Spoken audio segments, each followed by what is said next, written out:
Hello, hello. Well, I'm not fully sure if I'm recording right now. Okay, there is a red dot down here. Right on. Now that we... yeah. It's a bit difficult, more difficult to use this one. New recording software when only have one screen. It was so much more convenient when I have two. But that apartment only have one. Oh yeah. If we take a quick look at my stuff here, you'll see levels have gone down. That is so that we can activate the Etna mode. We just had to reverse the last 2 episodes, but that's no big deal. It was only, yeah, 2 levels. So let's go over here and have a listen to the things behind the crack here. I'm going to the bathroom, okay?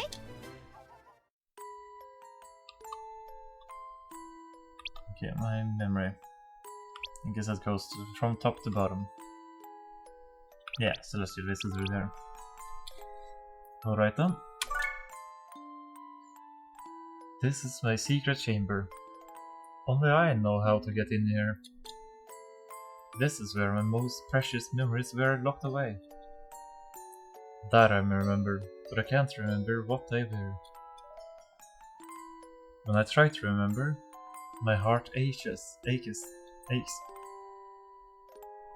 This pain is proof of how dear those memories are to me. I have to get them back. A certain demon stole my memories. There's something he wants me to do in exchange. I'd do just about anything to get my memories back. But would the king forgive me? That's my only fear. A funny angel arrived from Celestia recently. She has orders from the Seraph to assassinate the king. But the king died 2 years ago. What a bonehead.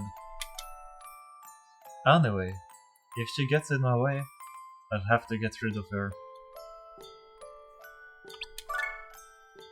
I saw a portrait of the king in a Hogmeister's palace. My heart aches. My heart aches when I look at His Majesty's face. Do my memories have something to do with the king? I'll find out soon enough. Just a little longer until I get my memories back. This is all for my memories. It won't do any good feeling guilty now. I have nothing more to lose. Who cares about anyone else? I have my own way of life. No one's gonna get in my way. This is my only option. The memories Madara stole from me are starting to return. It should all come back to me with time. Still, the prince really surprised me. I thought he'd kill any traitors. I was prepared to accept my punishment. Why did he forgive me? I don't understand. But I have a feeling that the king would have done the same thing. He's more like his father than he seems. Even though there are gaps, my memories are slowly coming back. One thing I remember, when I first started as a servant in the castle, every day was hard. I lost heart and my will to live was fading. At times, I even welcomed death. That was when the king reached out his hand to me. I wanted to help him. I wanted to be praised by him. I wanted to be accepted by him. I never felt like that before. And so, I pledged my loyalty to him. Even when I lost my memories, that loyalty remained. Even now, and forever, my feelings will never change. More and more is coming back to me with each passing day. I remember the time the king and the queen first met. A demon falling in love with a human. I felt like the king was going somewhere out of my reach. His happy face. The first time I saw his smile, my heart ached. As I watched the king smiling, I felt hatred for the queen grow. My loyalty to the king. I felt like all my feelings were being ignored because of that woman. And then, the prince was born. The son of the king, the son of that woman.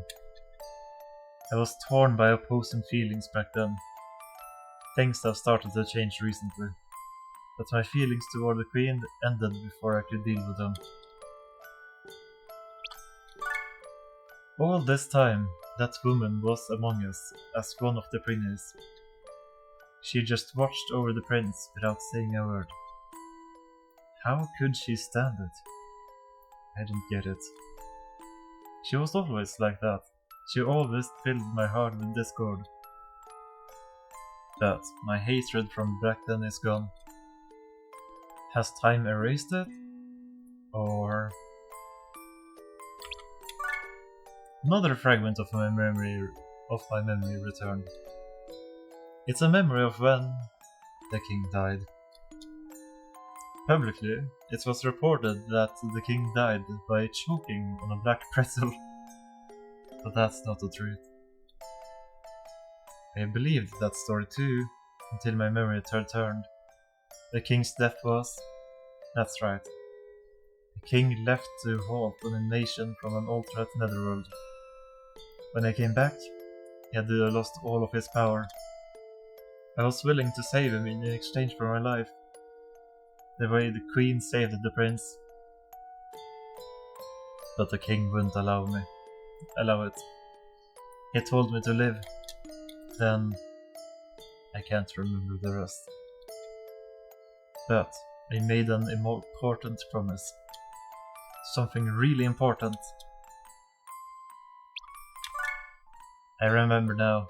It's one of my dearest memories. The words the king left with me on his deathbed. Raise my son to be the next overlord. Those were his dying words. And in the end, I made a promise to the king that I'd protect the prince. The king worried about the prince until the very end. I hated the prince. I envied the prince. But that was my promise to the king. I must keep my word. I vowed in my heart to do so. My precious memory. The dying words of the king. I'd protect the prince. Not long after I made that promise, my memories were stolen. I don't know if he knew of my promise. But it was Madras who stole my memories and plotted to take over the throne. He proposed a deal to me. If I wanted my memories back, I had to kill the prince. It's ironic that in my stolen memories was my promise to protect the prince. But I had no choice. To get my memories back from Madras, I tried to poison the prince. But I couldn't go through with it. I couldn't stand being Madras' pawn anymore. And King's voice was in the back of my mind. So instead, I used the prince to win my memories back from Madras. But I had tried to poison him. I had betrayed him. Even though my memories were stolen, I still broke my promise to the king. King Chircheskoi, you must be angry with me. And there we have it. Etna's backstory.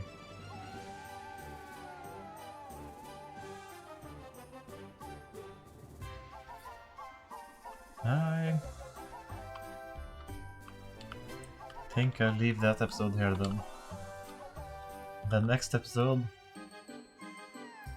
we kill Carter once more and make our way back home to Celestia. Well then, I hope to see you in the next episode. Goodbye!